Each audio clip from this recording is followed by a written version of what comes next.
ان الحمد للہ نحمده ونستعینه ونستغفره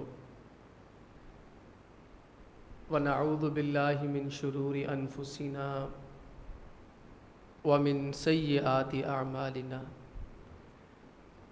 من يهده الله فلا مضل له ومن يضلل فلا هادي له وأشهد أن لا إله إلا الله وأشهد أن محمدًا عبده ورسوله أما بعد فإن خير الحديث كتاب الله وخير الهدي هدي محمد صلى الله عليه وسلم وشر الأمور محدثاتها وَكُلُّ مُحْدَثَةٍ بِدْعَةٍ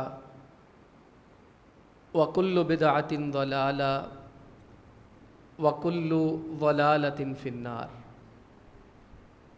قال اللہ تعالی فی محکم تنزیلہ والذین کفروا یتمتعون ویأکلون کما تأکل الانعام والنار مثوی لہم۔ محترم بھائیو، عزیز بزرگوں اور دوستو، کھانا کھانا ہماری بنیادی ضرورت ہے۔ اللہ رب العالمین نے ہماری زندگی کا دار و مدار ہی اسی کے اوپر رکھا ہے۔ ہر انسان کے اندر ایک کیپیسٹی ہے، ایک ہمت ہے، اتنی دیر تک وہ بھوکا پیاسا رہ سکتا ہے۔ اگر اتنی دیر کے بعد اسے کھانا پینا نہ ملے تو بڑی تکلیف دہ موت کا شکار ہوتا ہے۔ لیکن ایک چیز ہمیشہ پیش نظر رہے، سامنے رہے، کہ کھانے کے لیے نہیں جینا۔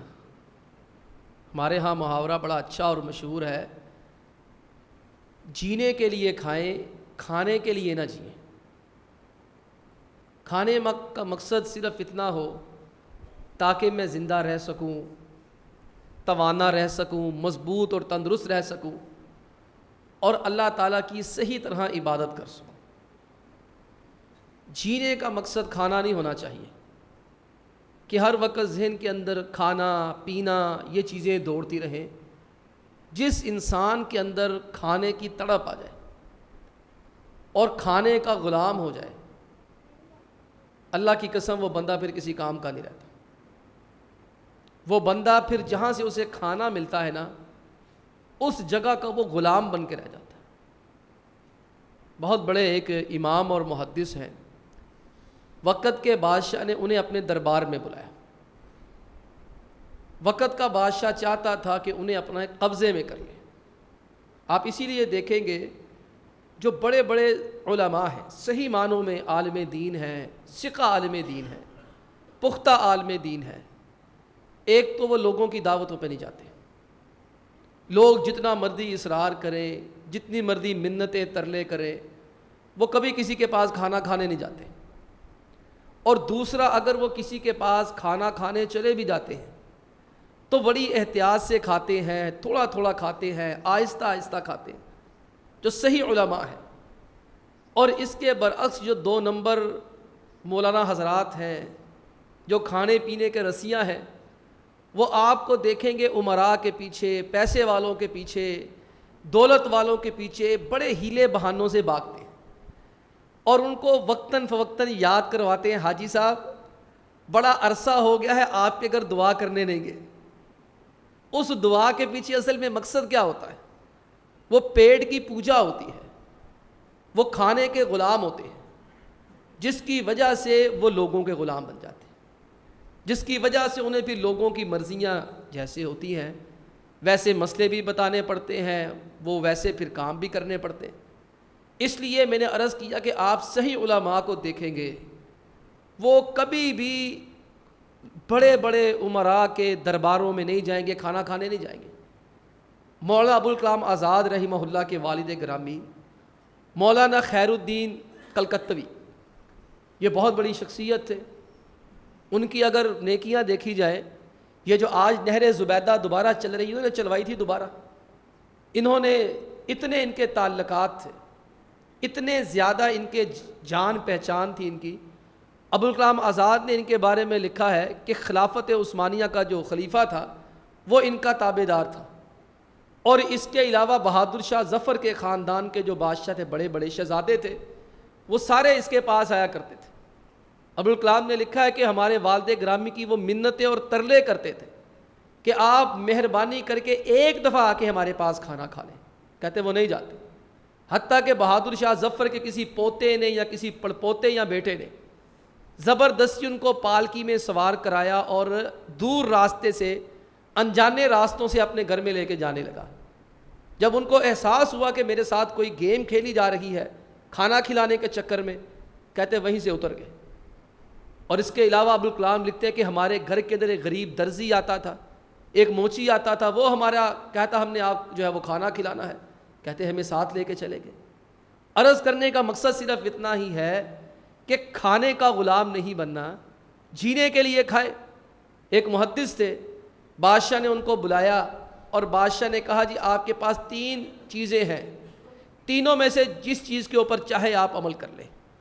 یا تو عہدہ قضا قبول کر لیں، چیف جسٹس بن جائیں، یا نمبر 2 آپ کے پاس یہ آپشن ہے کہ آپ میرے بچوں کو گھر میں آ کے ٹیوشن پڑھایا کریں، یا نمبر 3 آپ کے پاس یہ آپشن ہے ایک دفعہ میرے دسترخوان پہ کھانا کھا لیں. اس امام صاحب نے سمجھا شاید کھانا کھانا سب سے ہلکی چیز ہے. انہوں نے کہا ٹھیک ہے جی میں آپ کے دسترخوان پہ کھانا کھا لیتا ہوں. وہ کسی غریب کا دسترخوان تھوڑی تھا، وہ خلیفہ وقت کا دسترخوان تھا. خلیفہ وقت نے اپنے باورچی کو بلا کر حکم دیا اور کہا کہ ایسا کھانا تیار کرو یہ ساری زندگی کے لیے میرا غلام بن جائے. کھانا کھایا. کھانا کھانے کے بعد وہ محدث، وہ امام کہیں گے بادشاہ سلامت، میں آپ کا عہدہ قضا بھی قبول کرتا ہوں، میں قاضی بھی بننے کو تیار ہوں، میں آپ کے بچوں کو آپ کے گھر میں جا کر ٹیوشن بھی پڑھایا کروں گا. اور رہی تیسری بات کھانا کھانا، میری گزارش یہ ہے کہ جہاں آپ مجھے تنخواہ دیں وہاں میرے لیے اسی طرح کے شہانہ کھانے کا بندوبست کرنا ہے. مہینے کے بعد وہ امام جب خزانچی کے پاس اپنی تنخواہ لینے گئے، خزانچی نے طنزاً کہا مولانا آپ کرتے کیا ہے؟ ایسے ہی مہینے بعد تنخواہ دینے آئے ہیں. انہوں نے کہا میں نے اپنا ایمان بیچا ہے، میں نے آپ لوگوں کے ہاں اپنا ایمان گروی رکھ دیا ہے. یہی اصل میں مسئلہ بنتا ہے. شریعت کے اندر اس چیز کو اچھا نہیں سمجھا گیا. صرف کھاتے جانا کھاتے جانا کھاتے جانا، یہ ایک مسلمان کی شان نہیں، یہ کافر کا طریقہ ہے. اللہ تعالیٰ فرماتے الذین کفروا یتمتعون ویأکلون. اللہ فرماتے یہ جو کافر لوگ ہیں، یہ دنیا سے فائدے اٹھانے والے، یہ کھاتے ہیں. کیسے کھاتے ہیں؟ کما تأکل الانعام، جیسے جانور کھانا کھاتے ہیں. جانور کھانا کھاتا ہے. اب جانور کو کیا پتا کہ ٹھنڈے کے ساتھ گرم کھانا کہ نہیں کھانا، سرد کے ساتھ گرم کھانا کہ نہیں کھانا، اگر میرا صفراوی مزاج ہے تو بیضاوی مزاج کے ساتھ ملے ملانا کہ نہیں ملانا. یہ جانور نہیں جانتا. اس کے سامنے جو مرضی رکھ دیں وہ اپنے پیٹ کے اندر تہیں لگاتا جائے گا، کھاتا جائے گا. اللہ تعالیٰ فرماتے یہ کافر لوگ جو ہوتے ہیں نا، یہ جانوروں کی طرح کھاتے ہیں. اور ہمارا المیہ یہ ہے کہ ہماری شادی بیاہ کے موقع پر اللہ تعالیٰ معاف فرمائے، جس طرح کا کھانے کا حشر کیا جاتا ہے کانوں کو ہاتھ لگ جاتا ہے. اس چیز کو ہمیشہ ذہن میں رکھیں. اگر ہم بے تحاشا کھائیں گے ہمیں اس کا کوئی ثواب نہیں ملنا، بے پرواہ ہو کر کھائیں گے کوئی ثواب نہیں ملنا. لیکن اگر ہم وہی کھانا نبی کریم علیہ الصلوۃ والسلام کی تعلیمات کی روشنی میں کھائیں گے، جہاں ہمیں کھانا بھائیوں ملنا ہے وہاں ہمیں فائدے بھی ہونے. اب آپ نبی کریم علیہ السلام کے طریقوں کے مطابق کھانا کھائیں. پہلا فائدہ انسان کو یہ ہوتا ہے اللہ تعالیٰ انسان کے گناہ معاف کر دیتا ہے. نبی کریم علیہ الصلوۃ والسلام فرماتے جو کھانا کھائے، کھانا مکمل کر لیا، کھانا مکمل کرنے کے بعد یہ کلمات کہتا ہے الحمدللہ الذی اطعمنی ھذا ورزقنیہ من غیر حول منی ولا قوہ. کھانا کھا لیا، کھانا کھانے کے بعد کہتا ہے یا اللہ تیری تعریفیں، اطعمنی ھذا، یہ کھانا تو نے مجھے کھلایا ہے، ورزقتنیہ من غیر حول منی ولا قوہ، میرے اندر یہ کھانا کمانے کی کھانے کی ہمت نہیں تھی، تیری مہربانی ہوئی کہ میں نے یہ کھانا کھایا ہے۔ آپ علیہ السلام فرماتے جو بندہ یہ دعا پڑھتا ہے غفر لہ ما تقدم من ذنبی، اللہ اس کے سارے پچھلے گناہ معاف کر دیتا ہے۔ یہ کھانا کھانا ہے نبی کریم علیہ السلام کے طریقوں کے مطابق اور دعا پڑھنی۔ اور دوسرا فائدہ، اللہ تعالیٰ اس بندے سے راضی ہو جاتے ہیں۔ اللہ کے نبی علیہ الصلوۃ والسلام فرمایا جب کوئی بندہ کھانا کھانے کے بعد الحمدللہ کہتا ہے اللہ اس سے راضی ہو جاتا ہے۔ پھر اس کا فائدہ یہ ہوتا ہے نبی کریم علیہ السلام کے طریقوں کے مطابق کھانا، شریعت کے مطابق کھانا کھانے سے شیطان سے تحفظ ہو جاتا ہے۔ شیطان آپ کے ساتھ مل کے کھانا نہیں کھاتا۔ اللہ کے نبی علیہ السلام فرماتے جب کوئی بندہ گھر کے اندر جاتا ہے بسم اللہ الرحمن الرحیم پڑھ کے اللہ کا نام لے کے داخل ہوتا ہے تو شیطان اپنے چیلے چانٹوں کو کہتا ہے تمہارا اس گھر کے اندر کوئی ٹھکانہ نہیں ہے۔ اور فرمایا اگر وہ بسم اللہ نہیں پڑھتا شیطان گھر کے اندر چلا جاتا ہے ساتھ۔ جو اللہ کا ذکر کر کے گھر میں نہیں جاتا، فرمایا وہ اکیلا نہیں جاتا، اپنے ساتھ جنوں کو، جادوگروں کو لے کے، شیطانوں کو لے کے جاتا ہے۔ اب شیطان چلے جاتا ہے، جن ساتھ چلے جاتے ہیں اور جنوں کے ذریعے سے جادو ہوتا ہے۔ اللہ کے پیغمبر علیہ السلام فرمایا جب کھانا کھانے کا مرحلہ آتا ہے نا اور وہ کھانا نہیں کھاتا تو بسم اللہ نہیں پڑھتا تو شیطان اپنے چیلے چانٹوں کو کہتا ہے مبارک ہو بھائی تمہیں گھر میں رہنے کے لیے ٹھکانہ بھی مل گیا، کھانے کے لیے کھانا بھی مل گیا۔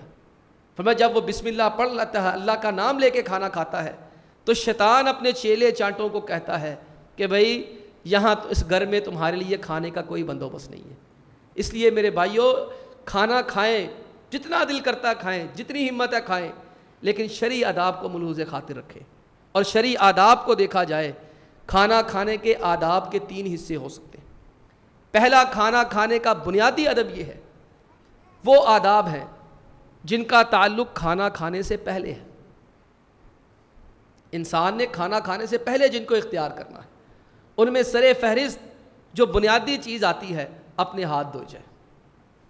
اپنے ہاتھوں کو دھونے کی عادت ڈالیں۔ ہاتھوں میں پتہ نہیں گرد و غبار لگا ہوتا ہے، مٹی لگی ہوتی ہے، جراثیم لگے ہوتے ہیں، وہی مٹی، وہی گرد و غبار اور وہی جراثیم کھانے کے اندر جاتے ہیں۔ اور جب کھانے کے اندر جاتے ہیں پھر وہی جناب والا بچوں کی، بڑوں کی، بزرگوں کی، گھر میں جتنے افراد وہ کھانا کھاتے ہیں ان کی صحت کی خرابی کا ذریعہ بنتے ہیں۔ اس لیے پہلا وتیرہ ہم یہ اپنائیں، جیسے مرضی ہو جائے، جہاں مرضی ہو جائے، بلکہ آج کل جو حالات ہیں کورونا کی، اس ملک کے اندر تیسری لہر ہے، میں گزارش کروں گا احتیاط کریں، جتنا ہو سکتا ہے احتیاط کریں۔ لگتا ہے کہ دعووں میں صداقت ہے، واقعتاً یہ بیماری دوبارہ آئی ہے اور لوگ بتاتے ہیں بیرون ملک والے لوگ، وہ حضرات رابطہ کر کے بتاتے ہیں کہ آپ لوگ زیادہ احتیاط کریں۔ ایک دوست نے لندن سے فون کیا اور کہنے لگا کہ یہاں پر کرونا وائرس بھی ہے اور خطرناک بھی ہے، لیکن کم از کم اتنا ہمیں شکر اللہ کا کرتے ہیں گورنمنٹ اچھی ہے اور ہمیں فری کے اندر ویکسین لگا رہے ہیں، گھر گھر آ کے لگا رہے ہیں۔ لیکن بھائیو ہمارے ملک کی یہ صورتحال نہیں ہے، ہمارے ملک کے اندر یہ بالکل کیفیت نہیں ہے۔ اس ضمن کے اندر آپ سے گزارش ہے، ویسے بھی ہاتھ دھوتے ہی ہیں، لیکن کھانا کھاتے وقت ہاتھ دھوئیں اور ہاتھ دھونے کے جو طبی اصول ہیں ان کو سامنے رکھیں۔ ہاتھ دھونے کا مطلب یہ نہیں ہوتا کہ آپ نے صرف ٹونٹی کے نیچے پانی چلایا، ہاتھ رکھ دیا، ایسے کر کے کر لیا۔ اللہ کے بندو اس سے گند صاف نہیں ہوتا۔ ڈاکٹر حضرات، طبی ماہرین کہتے ہیں کہ انسان جب ہاتھ دھوئے، خصوصاً کھانا کھانے سے پہلے، اس کو 30 سیکنڈ تک اپنے ہاتھوں کو ملنا چاہیے صابن لگا کر۔ اب یہاں ہمارے لوگ سستی کرتے ہیں، کمی کرتے ہیں، کہتے ہیں نہیں جی اللہ کا نام لے کے کھائیں گے کچھ نہیں ہوگا۔ وہ اللہ کا نام لے کے کھائیں گے کچھ بھی نہیں ہوگا، واقعی کچھ بھی نہیں ہوگا، لیکن اللہ رب العالمین نے ایک نظام بنایا ہے۔ پہلے ہمارے لوگ ہاتھ نہیں اتنے زیادہ دھوتے، صابن استعمال نہیں کرتے تھے۔ اللہ کے ولیوں، اس وقت یہ فضائی بیماریاں نہیں تھی، یہ ہوائی بیماریاں نہیں تھی، یہ کیمیکلز نہیں تھے، یہ جو ہمارے ہاں ایک سلسلے گرد و غبار کے چل پڑے ہیں اس دور کے اندر نہیں ہوتے تھے۔ آج کل کے دور کے اندر یہ بیکٹیریاز ہیں، یہ جراثیم ہیں، انہوں نے صابنوں کے اندر وہی کیمیکلز استعمال کیے ہوتے ہیں جو ان جراثیم کا خاتمہ کرتے ہیں۔ آپ کھانا کھانے سے پہلے ہاتھ دھوئیں، اور گزارش یہ ہے کم از کم 30 سیکنڈ دھوئیں۔ اور 30 سیکنڈ دھونے کا مطلب یہ نہیں ہے کہ ایسے ایسے کر کے ملتے جانا ہے، جسم کے تمام جوڑوں کو ملیں، یہ اندرونی بیرونی، یہ جو پورے، یہ سارے اچھی طرح دھوئیں۔ نبی کریم علیہ الصلوۃ والسلام نے اس کی تحسین فرمائی ہے۔ آپ علیہ الصلوۃ والسلام فرماتے 10 چیزیں ایسی ہیں جو اللہ رب العالمین نے ہر عقل والے کے دماغ میں رکھی ہوئی ہیں. ہر ذی شعور آدمی، صاحب عقل آدمی، صاحب الفطرت سلیم والا آدمی، آپ فرماتے اس کی فطرت کے اندر یہ چیزیں شامل ہیں. 10 چیزیں ذکر نہیں کرتا، ایک چیز ذکر کرتا ہوں. آپ علیہ السلام فرماتے غسل البراجم، کہ بندے کو عقل کے اندر یہ چیز اللہ نے عنایت فرمائی ہے، اپنے جوڑوں کو دھونا ہے. جوڑ کون سے ہیں بھائیو؟ یہ جو انگلیوں کے درمیان خلا آتے ہیں، یہ آپ کے پوروں کے ارد گرد آتے ہیں. تو گزارش یہی ہے، کھانا کھانے کا پہلا ادب، جو کھانا کھانے سے پہلے ادب ابتدا میں آتا ہے، آپ نے یہ ہاتھ دھونے ہیں. اور دوسری گزارش یہ ہے، جب کھانا کھانا ہے تو بہتر اور مناسب یہی ہے، کھانا کھانے سے پہلے سوال کریں یہ کیا ہے. یا کھانے میں کیڑے نہیں نکال لیں یا پرے کر لیں، میرے پاس نہ لے کر آئیں، یہ دسترخوان پہ نہیں کرتے. اللہ کے نبی علیہ الصلوۃ والسلام کا طریقہ تھا. صحابہ فرماتے لا یاکل شیئا حتی یعلم ما ہوا. اللہ کے پیغمبر علیہ الصلوۃ والسلام کے سامنے جب بھی کھانا لایا جاتا، آپ علیہ السلام پوچھتے بھائی یہ کیا ہے. دیکھیں بظاہر یہ معمولی چیز ہے، لیکن آپ اس کے اوپر عمل کریں گے، آپ کو نبی کریم علیہ الصلوۃ والسلام کی اتباع کا ثواب مل جانا. یا ہنڈیا جا کے خود دیکھ لیں. آپ علیہ الصلوۃ والسلام گھر کے اندر آتے ہنڈیا چیک کر لیتے. ہنڈیا چیک کر کے آپ نے دیکھا ایک دفعہ گوشت پکڑا تھا، آپ کے سامنے سبزی رکھی گئی، آپ نے فرمایا کیا بات ہے، میرے سامنے سبزی رکھ دی ہے، میں نے ابھی دیکھا تھا ہنڈیا کے اندر گوشت پڑا ہوا ہے، مجھے وہ لا کے کھلاؤ. یا خود جا کے دیکھ لیں، یا اہل خانہ سے جا کے سوال کریں کہ گھر کے اندر آج کیا پکا ہوا ہے. یہ دوسرا ادب ہے شرعی کہ سوال کیا جائے. اور اس کے اندر اپنے بیگانے کی، مہمان ہیں کوئی فرق نہیں آتا، میزبان ہے وہ خود بتا دے کیا ہے، نہ بتائے آپ اس سے خود پوچھ سکتے ہیں. رنگ برنگ ڈشز آ گئی ہیں. مسالہ ٹی وی نے ماشاءاللہ لوگوں عورتوں کو پتہ نہیں کیا کیا سکھا دیا ہے. اب اس زمن کے اندر پتہ نہیں کیا کیا تہیں لگے ہوتی ہیں، لوگ شرماتے رہتے ہیں، گھبراتے رہتے ہیں، ڈر کے مارے کھاتے نہیں ہیں، پتہ نہیں کیسا ذائقہ ہوگا. اس کا ادب شریعت نے بتایا، آپ پوچھ لیں. آپ علیہ الصلوۃ والسلام ایک گھر کے اندر دعوت پہ تشریف لے کے چلے گئے. اللہ کے نبی علیہ الصلوۃ والسلام کے پاس کھانا لایا گیا، رکھ دیا گیا. ایک صحابیہ رضی اللہ تعالی عنہ جو اس گھر کے اندر موجود تھی، کہتی کیا تم نے بتایا ہے ما قدمتن لہ، کیا آپ نے نبی کریم علیہ الصلوۃ والسلام کو بتایا ہے کہ آپ کے سامنے کیا رکھا ہے؟ صحابی نے فرمایا نہیں، میں نے نہیں بتایا، اللہ کے نبی علیہ الصلوۃ والسلام کے سامنے کیا رکھا ہے. وہ صحابیہ خاتون فرمانے لگی جاؤ نبی کریم علیہ الصلوۃ والسلام کو جا کر بتاؤ کہ اللہ کے پیغمبر علیہ الصلوۃ والسلام آپ کے سامنے ہم نے گو رکھی ہے. اب بات وہی نکل آئی نا، اللہ کے نبی علیہ الصلوۃ والسلام کو پتہ نہیں تھا، مہمان تھے. اب آپ علیہ الصلوۃ والسلام یہ کھانا کھاتے نہیں تھے، آپ علیہ السلام کھانے لگے. جب آپ علیہ الصلوۃ والسلام کو کسی نے بتایا یہ ذب کا گو کا گوشت ہے، آپ نے ہاتھ پرے کر لیا، کوئی برائی نہیں، کوئی ممانعت نہیں. آپ علیہ الصلوۃ والسلام نے فوراً ہاتھ پرے کر لیا. غالباً جناب خالد بن ولید رضی اللہ تعالی عنہ تشریف فرماتے، یہ بڑا اعلیٰ گوشت ہے. گو کی جو طبی خصوصیات بتائی جاتی ہیں، دمے کا علاج بڑا شاندار ہے. آج بھی عرب کے اندر جس کو دمے کی شکایت ہوتی ہے، سانس کی شکایت ہوتی ہے، جو صحرا کے لوگ ہیں، میں یونیورسٹی میں ایک لڑکا پڑھتا تھا صحرا کا رہنے والا، اس نے بتایا تھا کہ ہم اپنے علاقوں میں گو کے گوشت کے ساتھ سانس کی بیماری کا، دمے کا علاج کرتے ہیں. یہاں ظاہری بات ہے ہمارا اور معاملہ ہوگا، یہ اطباء ہی بہتر بتا سکتے ہیں، لیکن اس کے بارے میں یہ آتا ہے کہ سانس کے لیے بڑا اچھا ہے. لیکن نبی کریم علیہ السلام کی طبیعت نہیں پسند فرماتی تھی. آپ علیہ الصلوۃ والسلام نے ہاتھ پرے کھینچ لیا. جناب خالد بن ولید رضی اللہ تعالی عنہ نے پوچھا اللہ کے نبی علیہ الصلوۃ والسلام کیا یہ حرام ہے؟ آپ نے نہیں تناول فرمایا کیا حرام ہے؟ فرمایا حرام نہیں ہے، لیکن میرے علاقے میں کھایا نہیں جاتا، ہم عرب کے اندر یہ چیز زیادہ استعمال نہیں کرتے، اس لیے میرا دل یہ کھانے کو نہیں چاہتا. بھائیو دوسرا ادب یہ ہے، پتہ کریں کہ دسترخوان پہ کیا پڑا ہے. اور تیسرا جو کھانا کھانے سے پہلے ادب ہے، کھانا کھانے سے پہلے بسم اللہ الرحمن الرحیم پڑھیں، خود بھی پڑھیں، بچوں کو بھی سکھائیں. اللہ کے نبی علیہ الصلوۃ والسلام فرماتے اذا اکل احدکم فلیذکر اسم اللہ علیہ، جب بھی کوئی کھانا کھانے کے لیے بیٹھے وہ بسم اللہ الرحمن الرحیم پڑھے.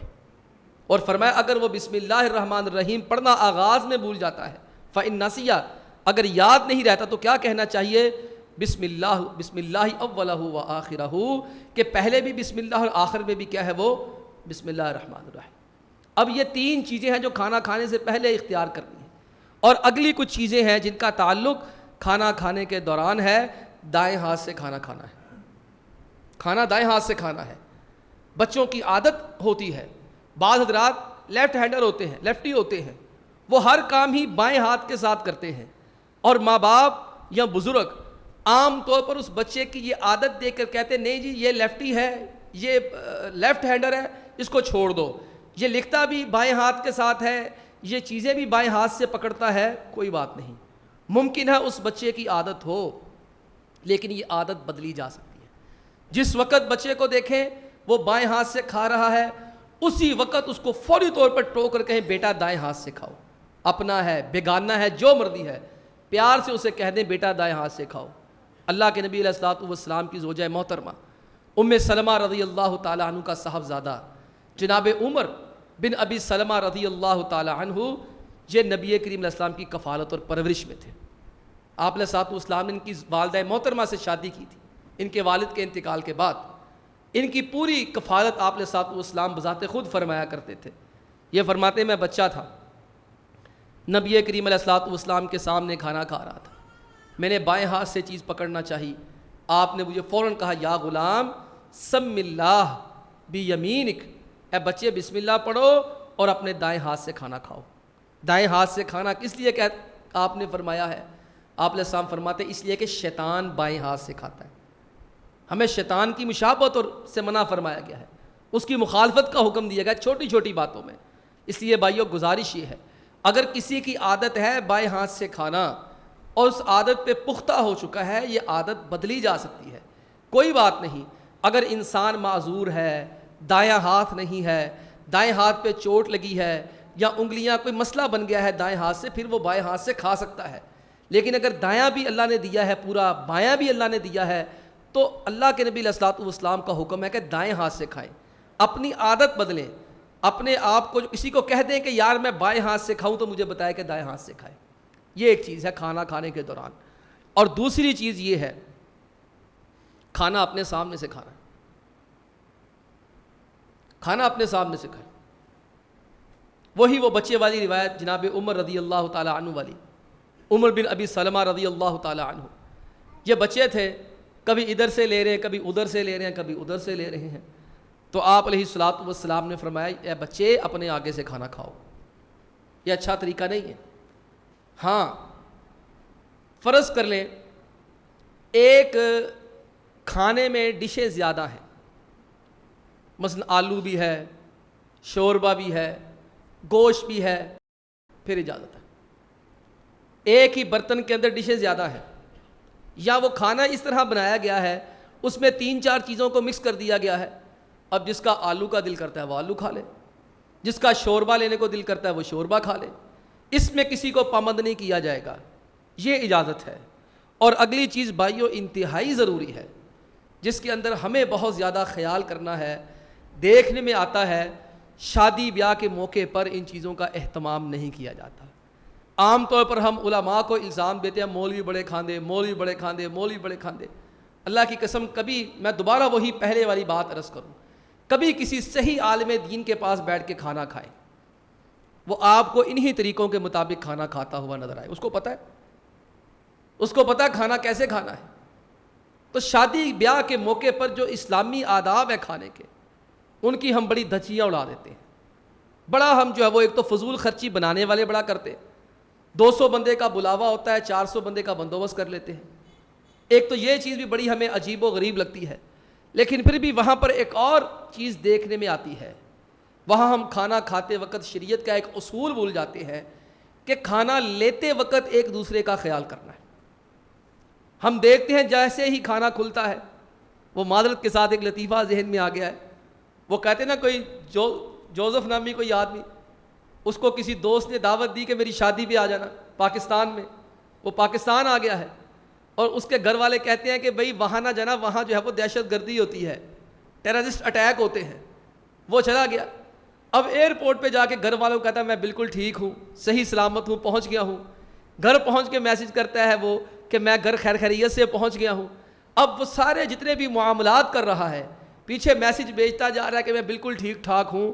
جس دن شادی کا دن تھا اچانک کہتے ہڑبونگ مچ گئی, طوفان آیا, وہ جناب کسی کرسی کے نیچے ٹیبل کے نیچے چھپ گیا اور گھر والوں کو میسج کر دیا آپ لوگ ٹھیک کہتے تھے شادی والے گھر دہشت گردوں کا حملہ ہو گیا. پیچھے کسی نے ہاتھ کہا جوزف صاحب اٹھو کھانا کھول گیا.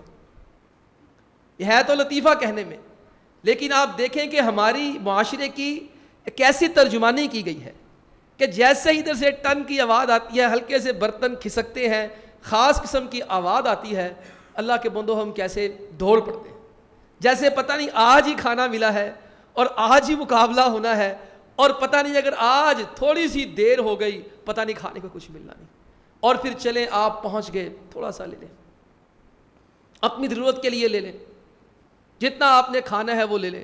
2-2 3-3 پلیٹیں ہم ہاتھ میں اللہ کے بندوں پکڑ لیتے ہیں اور وہ ٹرے پوری بھر لیتے ہیں, برتن پورا بھر لیتے ہیں. ایک بندہ کتنا کھا سکتا ہے؟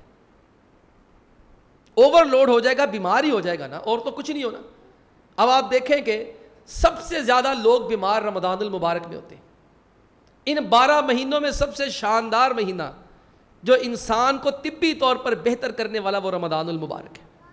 لیکن کیوں ہم شریعت کی روشنی میں نہیں کرتے؟ ہم دیکھ لیں رمضان سے پہلے ہم نے کبھی گھر کے اندر آلوچے بنائے ہوں گے, کبھی سموسے پکوڑے بنائے ہوں گے, کبھی مہینے میں 1-8 بار اس طرح کی چیزیں استعمال کی ہوں گی. رمضان المبارک کے آنے سے پہلے ہی 5-7 دن پہلے وہ 10-10 کلو بیسن آ رہا ہے, جہاں 5 کلو گھی آ رہا تھا وہاں 10 کلو گھی آ رہا ہے, جہاں 20 کلو آٹا آ رہا تھا وہاں 40 کلو آ رہا ہے, جامع شیریں کی 10-10 بوتلیں آ رہی ہیں, پتہ نہیں دنیا جہاں کی چیزیں آ رہی ہیں. وہی مہینہ جو طبی اعتبار سے اچھا تھا وہ طبی لحاظ سے ہمارے غیر شرعی کھانے کے آداب کی وجہ سے کتنا ہمیں الٹ لے گیا. آپ کو نہیں یقین آتا؟ آپ 2-3 رمضان المبارک کے بعد جو ہمارے علاقے میں ڈاکٹروں کے کلینک ہے نا, اس کے باہر لائنیں دیکھ لیں. آج جائیں, آج مغرب کے بعد جا کے دیکھیے گا کتنی لائنیں ہیں, کل دیکھیے گا کتنی لائنیں ہیں, اور رمضان کے آنے کے بعد آپ دیکھیں گے وہاں کتنی لائنیں لگتی ہیں. اللہ کے بندو, لوگ مقابلہ بازی کر کے کھاتے ہیں, میں اتنے کھا کے دکھاؤں گا, میں اتنے کھا کے دکھاؤں گا. یہ اچھی چیز نہیں ہے. اللہ کے نبی علیہ الصلوۃ والسلام کے پاس ایک بندہ کافر آیا, آپ علیہ الصلوۃ والسلام نے کہا یار اسے دودھ پلاؤ. اس نے ایک پیالہ پی لیا, کہتا جی مجھے اور دے. اللہ کے نبی علیہ الصلوۃ والسلام نے دوسرا دے دیا, کہتا جی مجھے اور دو. آپ علیہ السلام نے تیسرا دے دیا, کہتا جی مجھے اور بھوک لگی ہے. آپ نے چوتھا پیالہ دے دیا, 7 پیالے دودھ کے پی گیا. بڑا اس کو اچھا لگا, اللہ کے نبی علیہ الصلوۃ والسلام کے حسن سلوک سے متاثر ہوا. اگلے دن اتنا متاثر ہوا کہ لگا اشہد ان لا الہ الا اللہ و اشہد ان محمد عبدہ و رسول, مسلمان ہو گیا. آپ علیہ الصلوۃ والسلام فرمایا یار اس کو دودھ تو پلاؤ, اس کو بھوک لگی ہوگی. صحابہ فرماتے ہیں ہم اس کے لیے دودھ لائے, اس نے دودھ کا ایک پیالہ پیا, دوسرا پیالہ اس کے پاس لے کر آئے, کہتے ہیں میرے کو نہیں پیتا جاتا. صحابہ فرماتے ہیں ہم بڑے حیران ہوئے, ہم نے نبی کریم علیہ الصلوۃ والسلام کو جا کر بتایا یہ ایک ہی رات کے اندر کیا ہو گیا. یہ وہی بندہ ہے جو 7 دودھ کے پیالے پی گیا تھا, ابھی مسلمان ہوا ہے تو ایک دودھ کا پیالہ پی گیا تھا, بس میں رج گیا. آپ علیہ الصلوۃ والسلام میں صحابہ مسئلہ یہ ہے جو کافر ہوتا ہے اس کی 7 انتڑیاں ہوتی ہیں کھانے والی, جو مسلمان ہوتا ہے اس کی 1 انتڑی ہوتی ہے. کافر ایک مسلمان کے مقابلے میں 7 گنا زیادہ کھاتا ہے. شارحین نے اس حدیث کی توجیہ لکھی ہے, فرماتے اس کی توجیہ یہ ہے جب وہ کافر تھا اس نے کھانا کھانے سے پہلے بسم اللہ نہیں پڑھا ہوگا, کھانا کھانے کے بعد اس نے بسم اللہ الرحمن الرحیم پڑھ لیا ہوگا. ہم کس طرف جا رہے ہیں, قوم کس طرف جا رہی ہے. آپ علیہ الصلوۃ والسلام نے منع فرمایا ہے, فرمایا اگر مل جل کے کھانا کھاؤ ایک دوسرے کا خیال رکھ کے کھایا کرو. دیکھا کرو بوٹیاں کیسی ہیں, ایک جیسی ہیں, پھر 1-2 لے لو. اگر مکس ہے تو میں دیکھوں یار میرا 2 بڑا بھائی وہ کھا لے. یہاں لیکن ہم اپنی پلیٹیں بھر لیتے ہیں. صحابہ اکرام رضی اللہ تعالی عنہ کتنے عظیم الشان لوگ تھے, ایسے نہیں بن گئے. ان کے بھائی چارے مشہور ہیں. صحابہ اکرام رضی اللہ تعالیٰ کے بارے میں آتا ہے کسی گھر کے اندر سری گئی, بکرے کی سری گئی, اس نے آگے دے دی. اس لائن میں 12 گھر تھے, اس نے آگے دے دی, اگلے والے نے آگے, اگلے والے نے آگے, اگلے والے نے آگے, کرتے کرتے پہلے بندے کے پاس سری آ گئی. سب نے یہی سوچا یار بہتر ہے وہی کھا لے. آپ یقین مانیے ہم اگر انہی آداب کے ساتھ ایک دوسرے کا خیال رکھ کے شادی بیاہ پہ کھانا کھائیں, یار ضائع ہی ہوتا ہے, بچتا تھوڑی ہے. یا تو ہونا کہ جتنے ہم پلیٹیں بھر کے لے کے آتے ہیں وہ ساری ہم صاف کر دیتے, یا تو یہ چیز ہونا پھر تو چلو بندہ اپنے دل کو تسلی دیتا ہے. اس بچی کے والد کی، بچی کے والد کی، بچے کے والد کی یا پوری زندگی کی کمائی لگ جاتی. کہتے مرغی جانو گئی کھان دا سواد نہ آیا. اس کے بعد بھی تبصرے بڑے شاندار کرتے ہیں، یار چکن پکوڑا ہونا چاہیے سی، یار فلانی چیز ہونی چاہیے سی. آپ یقین کریں، میں ایمانداری سے کہتا ہوں، ہم جتنے بھی یہاں لوگ بیٹھے، جتنے مرضی اللہ اللہ کرنے والے، دل سے ان چیزوں کو برا بھی جاننے والے ہیں، ہم دو چیزوں کے اندر اپنے پیسوں کا بیڑا غرق کر لیتے ہیں. ایک جب ہم گھر بناتے ہیں پوری زندگی کی کمائی اجاڑ دیتے ہیں، اور دوسرا جب ہم بچوں کی شادیاں کرتے ہیں پوری زندگی کی کمائی اجاڑ دیتے ہیں صرف لوگوں کو دکھانے کے لیے. اللہ کے بندو خدا کا خوف کریں. آپ علیہ السلام فرمایا جب مل جل کے کھانا ہے نا تو ایک دوسرے کا خیال رکھ کے کھانا ہے. اگر زیادہ کھانے کا دل کرتا ہے اپنے دوست کی اجازت لے کے کھانا ہے. پھر اگلا مرحلہ یہی آتا ہے، کھانا کھانے کے دوران برتن کو اچھی طرح صاف کیا جائے. بھائیو ہم برتن کو صاف شادی کے موقع پہ نہیں کرتے، ویسے ہی کھانا پڑا ہوتا ہے، ٹکڑے پڑے ہوتے ہیں، نان آدھے بکھرے ہوتے ہیں، روٹیاں ہوتی ہیں، کسی غریب کو بھی نہیں دیتے، اور کچھ نہیں ہوتا نا صاف کرنے سے. اللہ کی قسم برتن آپ کے لیے دعا کرتا ہے. اللہ کے نبی علیہ الصلوۃ والسلام فرماتے ہیں من اکل فی قصعۃ، جو کسی برتن میں کھانا کھاتا ہے ثم لحسها، پھر اس کو اچھی طرح صاف کر لیتا ہے، چنگی طرح صاف کر لیتا ہے، استغفرت له القصعہ، وہ برتن اس کے لیے دعا کرتا ہے یا اللہ اس بندے کو معاف فرما دے. باتیں بہت زیادہ ہیں، وقت ہی ختم ہو گیا ہے. آخری بات کیا کہ ہم بات ختم کرتے ہیں. اللہ نے پھر کبھی موقع دیا تو کھانا کھانے کے بعد کے آداب بھی دیکھ لیں گے. آخری ادب ہے جو کھانا کھانے کے دوران ہے، کھانا ٹھنڈا کر کے کھایا کریں. ہمارے ہاں یہ بہت بڑا ایک مسئلہ بن گیا ہے، ہمیں تتے توے والی چیز چاہیے. ہر چیز ہمیں، روٹی بھی ہو تو تتے توے تو لتھی چاہیے، پراٹھا بھی تتے توے تو لتھا، اور اس کے علاوہ ہمیں چکن ہو، روسٹ ہو، بروسٹ ہو، جو مرضی ہو، ہم کہتے ہیں گرما گرم ہونا چاہیے. کتنا طبی تضاد ہے. آپ ایک توے کے اوپر، ذرا گرم توے کے اوپر ایک سیونا پنڈیل کے دیکھیں، جو اس توے کا حشر ہوتا ہے نا تتے توے کا، وہی ہمارے معدے کا ہوتا ہے. ایک تو ہم اوپر سے وہ گرما گرم چیزیں، دوسرا ٹھنڈی یخ بوت، کتنا نقصان کرتے ہیں ہم اپنا. اللہ کے بندو کھانا ٹھنڈا کر کے کھانا سنت ہے. ایک صحابیہ رضی اللہ تعالیٰ کے پاس کھانا لایا گیا، گرما گرم کھانا، کہنے لگے ٹھہر جاؤ. ٹھنڈا کیا، ٹھنڈا کرنے کے بعد کھایا اور فرمانے لگی میں نے ٹھنڈا کھانا کر کے اس لیے کھایا ہے. اللہ کے نبی علیہ الصلوۃ والسلام فرماتے ہیں اعظم للبرکہ، ٹھنڈے کھانے کے اندر برکت زیادہ ہوتی ہے. اللہ سے دعا ہے کہ اللہ تعالیٰ ہمیں عمل کرنے کی توفیق عطا فرمائے. وآخر دعوانا ان الحمد للہ رب العالمین.